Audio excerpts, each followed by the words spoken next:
Welcome to Hoosier Hardware, and actually, welcome to the Hoosier Hardware Podcast. This is going to be short and bite-sized for episode 1, but I actually wanted to address one of the things that's been bothering me a little bit, and that is the consumer GPU market, specifically when we talk about the budget end of the market. So that's what we're talking about today. We're going to be looking mostly at Nvidia and AMD as the targets here because Intel, unlike AMD and Nvidia, has at least approached the budget end of the consumer market with some features that, frankly are good to see. And normally, I would actually be perfectly fine with Nvidia and AMD's approach in that they are basically leaving the budget market to older generation cards altogether, not worried so much about coming out with cards that are on current gen technology. Instead, they're leaving it to the complete older generations altogether. They're not even coming out with, like, Nvidia doesn't have an RTX 4050 for the desktop. They don't have 4050 Ti or anything like that. AMD currently, the bottom end of theirs is the RX 7600.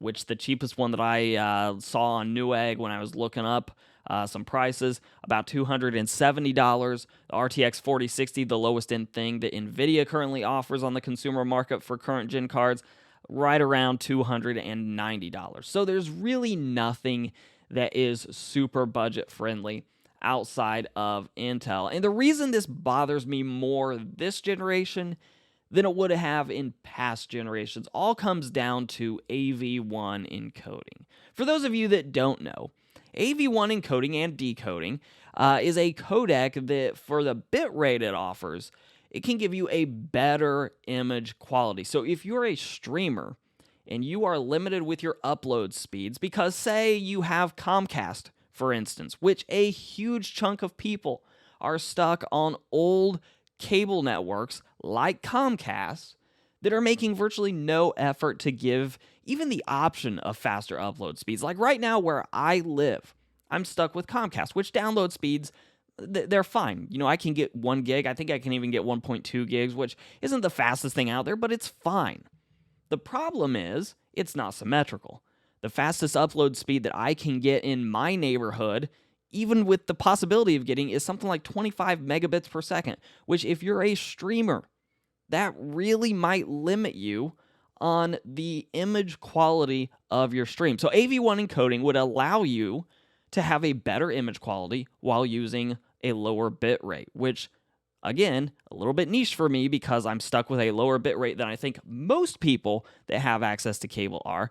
But there are a lot of people that live not in big towns that may have limited bit rates, especially on the upload side of things. AV1 encoding at least helps mitigate that to some degree. And by not offering current gen cards that have AV1 encoding at the budget end of the market, Nvidia and AMD are currently sticking customers that really need that feature on either buying a more expensive card, going without, or possibly even compromising and going over to Intel, which Intel has its own issues. Intel is just still in that phase of getting into the GPU market with consumer cards, so they have not yet solved all of their driver issues. For the longest time, we talked about AMD having fine wine technology when it comes to their graphics drivers, and their graphics cards was actually get performance over time, largely as a result of that fine wine technology. Like, their drivers would mature more than Nvidia's because Nvidia was tending to bring fairly mature drivers to the market right away. Intel's currently getting the fine wine technology. Their cards are getting better with time because they are slowly but surely figuring out their driver issues. But in the meantime, they don't have the best offering when it comes to driver stability. And again, if you're a streamer, it would be really, really nice to be able to stream with the peace of mind that your games aren't going to crash. Worst case scenario, your actual PC itself crashes. It would be really, really nice if AMD and Nvidia offered a $150 or a $200 GPU that just offers AV1 encoding as kind of the headlining feature so people can get up and running with AV1 encoding. But currently, you have to spend $270 to $290 on the cheapest end to get that feature. And I know you may be thinking, well, if you're a game streamer, then a low-end GPU isn't probably what you're going to be targeting anyways.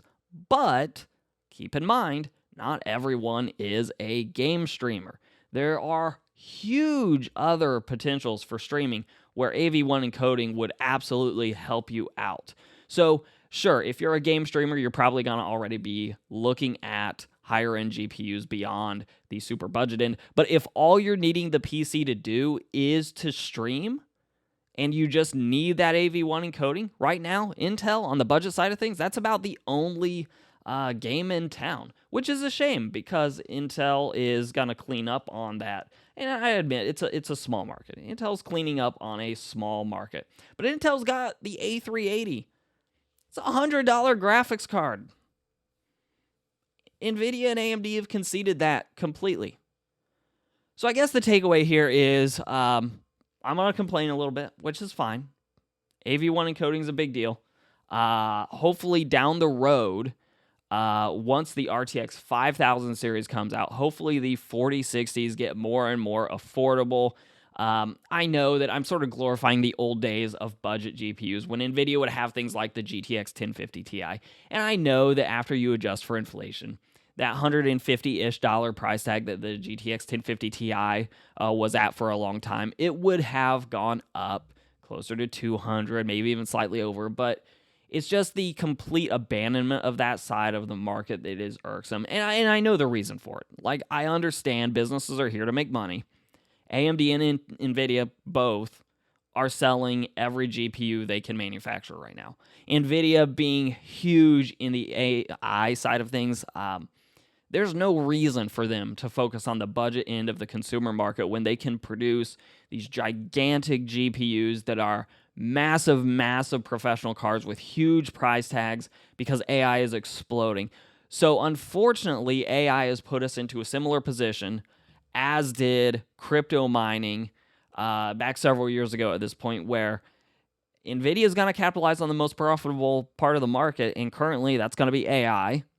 And they're going to be consumer cards too, but they're not going to worry about producing budget-friendly cards, knowing that they are going to be able to sell every chip they make pretty much instantly through professional firms and then also through consumer cards that are on the higher end of things. So that's kind of where we are.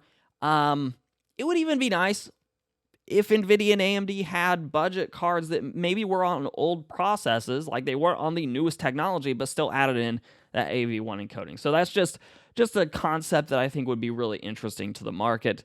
But of course, I'm curious to know all of your thoughts on this. Let me know in the comments down below. Otherwise, you can look forward to other rambling episodes of the Hoosier Hardware Podcast, which will come out in no particular set schedule, as obviously production on the channel is definitely down from where it used to be, but slowly but surely trying to work into a workflow that works for me, where I can actually continue to produce content. So hopefully there will be more episodes in the not great distant future. Like, share, subscribe, all those things helpful, but big question down below, of course the answer is the budget market. Is this something that actually concerns you? What would you like to see change? Or do you actually think that Nvidia and AMD are doing it right by just leaving it to older generation cards? Let us know down there. Otherwise, I will see all of you in the next episode.